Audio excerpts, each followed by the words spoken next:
मनुष्य का प्रारब्ध। एक आदमी ने नारद मुनि से पूछा, मेरे भाग्य में कितना धन है?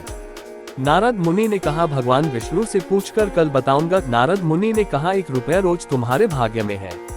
आदमी बहुत खुश रहने लगा, उसकी जरूरतें 1 रुपये में पूरी हो जाती थी। एक दिन उसके मित्र ने कहा, मैं तुम्हारे सादगी भरे जीवन और तुम्हें खुश देखकर बहुत प्रभावित हुआ हूँ और अपनी बहन की शादी तुमसे करना चाहता हूँ।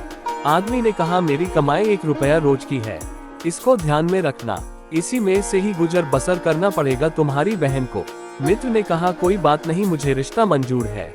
अगले दिन से उस आदमी की कमाई 11 रुपया हो गई।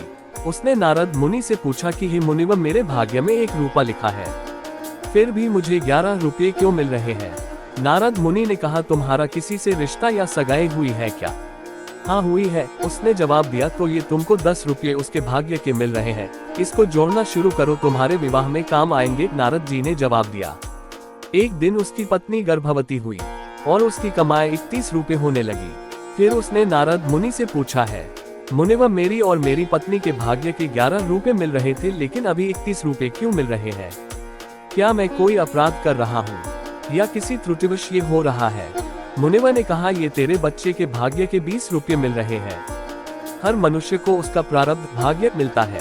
किसके भाग्य से घर में धन दौलत आती है हमको नहीं पता, लेकिन मनुष्य अहंकार करता है कि मैंने बनाया, मैंने कमाया, मेरा है, मेरी मेहनत है, मैं कमा रहा हूँ, मेरी वजह से हो रहा है।